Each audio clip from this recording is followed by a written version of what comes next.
Shalom, selamat bertemu kembali dalam channel YouTube saya, Pendeta Agnes N. Saragi. Mari kita bersama-sama pada saat ini mendengarkan firman Tuhan, sehingga kita boleh semakin bersuka cita, menjadi orang percaya yang kuat dan berpengharapan kepada Tuhan dalam menjalani kehidupan. Sebelum kita mendengarkan firman Tuhan, mari kita mempersiapkan hati dan pikiran kita bersatu di dalam doa. Bapa di dalam surga, pada saat ini kami akan mendengarkan firman-Mu, Tuhan yang menolong kami untuk mengerti dan memahami apa yang Tuhan kehendaki untuk kami lakukan dalam kehidupan kami. Terima kasih ya Tuhan. Dalam nama anak-Mu kami berdoa. Amin. Firman Tuhan yang menyapa kita pada saat ini diambil dari Mazmur 118 ayat 19 sampai dengan ayat 29. Bukakanlah aku pintu gerbang kebenaran, aku hendak masuk ke dalamnya, hendak mengucap syukur kepada Tuhan. Inilah pintu gerbang Tuhan. Orang-orang benar akan masuk ke dalamnya. Aku bersyukur kepadamu sebab engkau telah menjawab aku dan telah menjadi keselamatanku. Batu yang dibuang oleh tukang-tukang bangunan telah menjadi batu penjuru. Hal itu terjadi dari pihak Tuhan. Suatu perbuatan ajaib di mata kita. Inilah hari yang dijadikan Tuhan.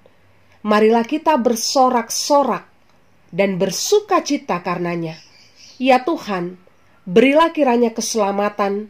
Ya Tuhan, berilah kiranya kemujuran. Diberkatilah dia yang datang dalam nama Tuhan. Kami memberkati kamu dari dalam rumah Tuhan. Tuhanlah Allah, Dia menerangi kita. Ikatkanlah korban hari raya itu dengan tali pada tanduk-tanduk mezbah. Allahku engkau, aku hendak bersyukur kepadamu, Allahku. Aku hendak meninggikan engkau. Bersyukurlah kepada Tuhan sebab Ia baik, bahwasanya untuk selama-lamanya kasih setianya. Jemaat yang dikasihi Tuhan, pernah ada seorang anak mengeluh kepada ayahnya. Katanya, "Yah, mengapa hidup ini begitu keras? Mengapa manusia harus bekerja keras untuk makan? Mengapa manusia harus mengalami kesulitan dan kesengsaraan?" Lalu sang ayah mengajak anak itu ke dapur dan mengambil sebutir telur. Sampai di dapur, ayah menyalakan api dan merebus air di dalam panci. Setelah air rebusan itu mendidih, ia memasukkan sebutir telur. Beberapa menit setelah itu ayah mengangkat telur itu dan berkata, "Anakku, perhatikanlah telur ini. Sebelum telur ini dimasukkan ke dalam air yang mendidih, telur ini sangat rapuh dan mudah pecah. Tetapi setelah dimasukkan ke dalam air yang mendidih, telur ini menjadi keras dan tidak mudah pecah. Begitu jugalah hidup. Kalau dikatakan bahwa hidup ini keras, ya pasti ada yang setuju dan ada yang tidak. Kalau dikatakan bahwa hidup ini pahit, tentu ada juga yang setuju dan ada juga yang tidak. Namun kita perlu menyadari sekeras-kerasnya hidup dan sepahit-pahitnya hidup, orang yang percaya selalu mampu untuk melihat hikmat dan menjadi pemenang. Sebab tangan Tuhan selalu bekerja dalam pahit dan kerasnya hidup yang dihadapi umatnya. Jemaat Tuhan, minggu ini disebut Minggu Palmarum. Simbol daun palma ingin menjelaskan kepada kita bahwa di dalam kesengsaraan ada kemenangan. Minggu Palma merupakan minggu pekan suci yang berfokus pada hari terakhir Yesus di kota Yerusalem. Minggu Palmarum biasanya diperingati seminggu sebelum Paskah. Sama halnya dengan teks firman Tuhan yang kita dengarkan pada saat ini. Mazmur 118 adalah nyanyian yang biasa dinyanyikan sebelum perayaan Paskah. Nyanyian ini biasanya mengiringi arak-arakan memasuki bait Allah, dan pada saat itu umat diajak untuk menaikkan ucapan syukur, pujian dan penyembahan kepada Allah sebagai tanda bahwa di dalam kesengsaraan, di dalam kesulitan, Allah telah menyelamatkan kehidupan mereka. Latar belakang Mazmur 118 ini juga menceritakan tentang kehidupan pemazmur yang sedang berada dalam kesesakan. Ruang geraknya dibatasi oleh orang-orang yang membencinya. Pemazmur dikelilingi oleh bangsa-bangsa yang siap untuk menggigit seperti lebah yang marah. Pemazmur mengalami penolakan, didorong sampai terjatuh. Pemazmur berkali-kali diserang oleh musuh. Namun kesengsaraan yang dialaminya membuat iman percayanya semakin teguh. Sebab apa? Sebab tangan Tuhan melakukan keperkasaan. Ya, ada tangan Tuhan yang bekerja dan menopang. Ada tangan Tuhan yang memberi kemenangan. Jemaat Tuhan, ini menjadi kabar sukacita kepada kita semua ya. Kembali firman Tuhan mengingatkan kita untuk mengimani kuasa Allah yang besar. Lihatlah apa yang sudah dilakukan Tuhan dalam Mazmur 118 ini.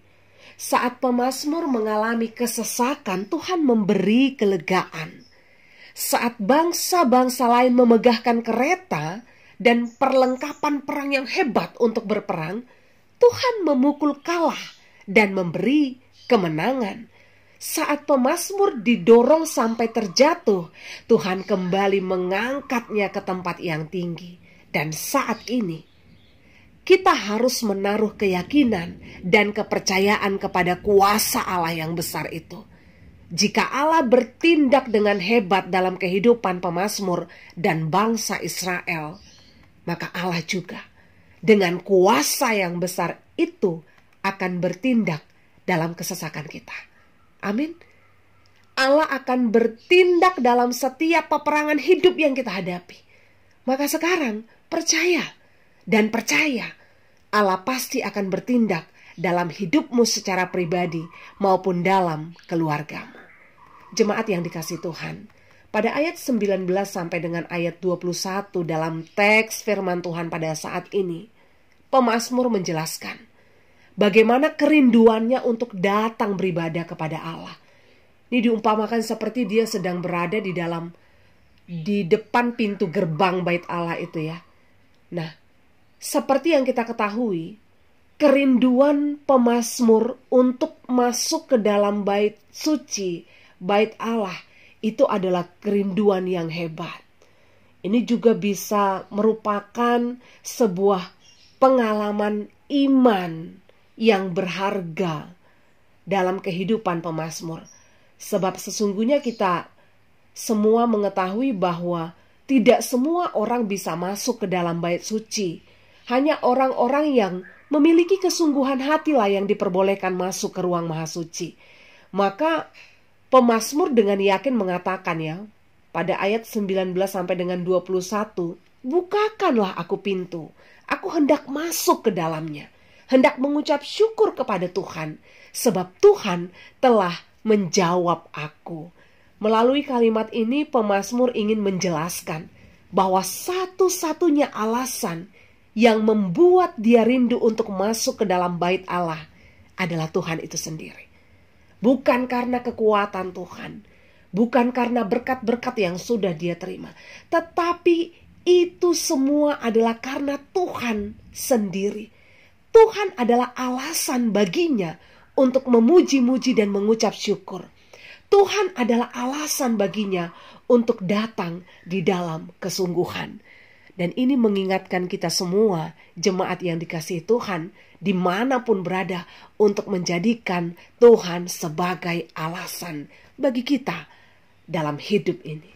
Selanjutnya, pada ayat 22 sampai dengan ayat 23, hal yang menarik yang disebutkan pemazmur adalah batu yang dibuang oleh tukang-tukang bangunan telah menjadi batu penjuru. Batu penjuru adalah batu yang menahan kedua dinding dan seluruh bangunan agar tegak berdiri. Kalimat ini adalah pengalaman berharga bersama dengan Allah. Dan mungkin sangat berkaitan dengan pengalaman Daud yang ditolak dan dibuang oleh Saul ya. Di tangan Saul, Daud adalah ancaman yang menjelma sebagai musuh dan pribadi yang lemah gitu. Namun di tangan Allah, Daud adalah raja Israel yang gagah. yang mampu mengalahkan musuh berlaksa-laksa. Batu yang dibuang telah menjadi batu penjuru. Juga merupakan nubuatan tentang kehidupan Yesus ya. Yesus telah dibuang oleh pemimpin-pemimpin umat dan tua-tua. Oleh orang Yahudi, mereka menolak Yesus sebagai batu penjuru, sebagai Mesias yang dinantikan. Melalui tindakan ini, kita memahami bahwa mereka tidak mau Yesus menjadi dasar iman mereka. Mereka tidak mau membangun iman mereka di dalam atau di atas Yesus gitu ya. Lalu apakah Allah membiarkan penolakan itu terjadi? Tentu tidak. Allah telah melakukan perbuatan yang ajaib. Orang-orang menjadi terheran-heran sebab oleh Allah, di tangan Allah, batu yang dibuang menjadi batu penjuru gitu. Yesus yang dibuang dan ditolak telah menjadi tolak ukur, telah menjadi landasan, dan menjadi dasar bagi iman percaya dan keselamatan kita. Allah telah mengangkatnya tinggi-tinggi. Yesus adalah batu penjuru dalam dasar bangunan, menjadi batu penjuru yang mempersatukan orang Yahudi dan bukan Yahudi. Terpujilah Tuhan. Jemaat Tuhan, bagaimanakah respon pemazmur atas perbuatan ajaib yang dikerjakan Tuhan? Pada ayat 24 sampai dengan 27 kita melihat bahwa pemazmur sangat bersukacita. Dengan kegirangan dia bersorak-sorai sebab Tuhan telah mengerjakan keselamatan dalam hidupnya. Allah telah memberi jawaban atas kesesakannya. Sebutan kata diberkatilah dia yang datang dalam nama Tuhan ditujukan untuk Yesus yang dinanti-nantikan itu ya. Dia yang datang dalam nama Tuhan telah membawa terang ilahi. Terang itu bersinar sampai ke sudut-sudut relung hati yang gelap, bahkan ke seluruh tempat di seluruh bumi. Terang ilahi itu juga memberi cahaya pada jalan-jalan orang yang tersesat, sehingga mereka tahu jalan kebenaran untuk kembali pulang. Dari hal ini kita bisa merenungkan bersama-sama bahwa Dia yang datang dalam nama Tuhan adalah jawaban untuk semua hal yang kita hadapi di bumi. Maka bersorak-soraklah, ikutlah dalam barisan dan arak-arakan untuk masuk ke dalam bait Allah yang kudus, sebab Dia, Yesus telah datang dan akan datang kembali. Maka pada ayat 28 sampai dengan 29 pemazmur mengajak kita semua untuk bersyukur atas kebaikan Tuhan. Dari selama-lamanya sampai selama-lamanya, kebaikan Tuhan memang akan tetap kita rasakan. Jemaat yang terkasih dalam nama Tuhan Yesus Kristus, untuk meresapi Minggu Palmarum yang kita laksanakan pada saat ini, ada dua hal yang menjadi bahan perenungan bagi kita. Dan semoga Roh Kudus menolong kita untuk melakukannya dalam kehidupan kita. Yang pertama, milikilah kesungguhan hati untuk datang menghadap Tuhan. Pemazmur telah meneladankan ini kepada kita ya. Bagaimana ia menata dan menjaga hatinya untuk sungguh-sungguh menghadap Allah di dalam penyembahan. Bagaimana ia dengan sungguh bersaksi bahwa Allah adalah Allah penolong dan penyelamat yang telah mengubah kesesakan menjadi kelegaan. Kesungguhan di dalam Allah adalah hal yang serius sebenarnya di dalam iman Kristen. Maka mari bersama-sama untuk sungguh-sungguh dalam menghadap tahtanya. Ya contoh kecilnya aja, saat datang beribadah kepada Allah, berusahalah untuk menjaga hati agar tetap fokus kepada Allah, menjaga pikiran, menjaga tangan, menjaga lidah, dan lain-lain. Sebab saat mulut sedang memuji, hati bisa saja memaki ya. Bahkan tangan bisa saja kesana kemari gitu. Jadi kesungguhan kepada Allah, kalau kita memahami dan menyadari, sebenarnya akan menuntun kita membuka hati seluas-luasnya untuk kuasa Allah. Sehingga hidup kita menjadi saksi Kristus di mana dan kapan saja. Kemudian yang kedua, di tangan Allah, batu yang dibuang menjadi batu penjuru. Saya sangat terberkati sekali dengan kalimat ini. Sebab tidak bisa dipungkiri kalau kita itu sering kilap atau hilaf ya untuk memahami rencana dan proses yang ditetapkan Allah dalam hidup kita. Kita juga sering hilaf untuk melihat sisi baik dari hal-hal buruk yang terjadi di hidup kita. Bahkan kita juga sering hilaf untuk memahami Allah yang menyelamatkan itu. Maka sangat bersyukur kalau pada saat ini firman Tuhan mengingatkan kita bahwa di tangan Tuhan batu yang dibuang bisa menjadi batu penjuru. Mari kita renungkan sejenak. Seorang tukang tentu sangat paham sekali batu-batu mana yang bisa dipakai atau tidak, batu yang layak atau tidak layak. Ketika tukang membuang batu, tentu batu yang dibuang itu adalah batu yang tidak bisa dipakai. Namun hal mustahil, hal yang ajaib telah dikerjakan oleh Tuhan, yang tidak berguna dan yang tidak layak pakai bagi tukang, di tangan Allah itu masih sangat berguna dan layak. Terpujilah Tuhan. Saat ini Tuhan mau katakan sama kita semua ya, hidupmu berharga. Seberapa berat pun sengsara yang sedang engkau derita. Hidupmu berguna. Seberapa hebat pun orang meremehkan dan menolakmu. Hidupmu layak. Sebab Allah telah menyediakan kemenangan demi kemenangan. Maka pada saat ini, mari kita sama-sama katakan Tuhan Yesus baik. Amin. Tuhan Yesus baik, sungguh amat baik. Yesus adalah pribadi yang setia menemani kita. Walaupun dia tidak terlihat, tapi kita bisa merasakan kehadirannya. Saat usaha yang kita bangun dengan jerih lelah hancur dan tidak menghasilkan, dia memberi ketenangan berpikir agar kita tidak jatuh dalam perhambaan minuman keras. Saat orang tua berpisah atau keluarga broken home, Yesus tetap setia merangkul agar kita tidak menjadi anak-anak yang diperhamba oleh obat-obat terlarang.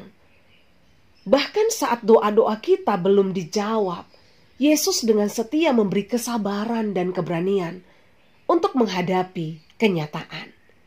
Jemaat Tuhan, resapilah kesengsaraan dan kemenangan yang sudah dikerjakan Allah dalam hidup kita melalui Yesus Kristus. Dialah satu-satunya alasan kita hidup sampai saat ini dan selama-lamanya. Amin. Selamat Minggu Palmarum untuk kita semua. Mari kita bersatu di dalam doa. Terima kasih Tuhan. Pada saat ini Engkau kembali mengingatkan kami untuk mensyukuri segala kebaikan dan kemurahan Tuhan. Mengingatkan kami bahwa kami begitu berharga bagimu ya Tuhan. Engkau rela datang dari jauh untuk menyelamatkan kami. Maka tolonglah kami untuk selalu menyaksikan kemurahan Tuhan, untuk menyaksikan kebaikan Tuhan dalam kehidupan kami dari hari ke hari. Tuhan yang memberkati seluruh jemaat-Mu yang mendengarkan firman pada saat ini, sehingga iman kami semakin kuat, harapan kami tetap tertuju kepada Allah, dan kami semakin sungguh-sungguh untuk mengikut Tuhan. Berkati kami ya Tuhan, sehingga kami boleh semakin kuat untuk menghadapi badai hidup. Kami semakin mengerti di dalam kesengsaraan Tuhan telah menyediakan kemenangan. Terima kasih ya Tuhan. Berkati setiap jemaat Tuhan dimanapun berada. Biarlah kehidupan mereka selalu berdampak dan bersinar, mengandalkan Tuhan dan menghadirkan Tuhan dalam menjalani kehidupan setiap hari. Di dalam nama Tuhan Yesus kami berdoa. Amin. Shalom bagi kita semua. Semangat beriman. Selamat Minggu Palmarum. Selamat meresapi kesengsaraan dan kemenangan yang sudah dikerjakan Yesus. Tuhan Yesus memberkati.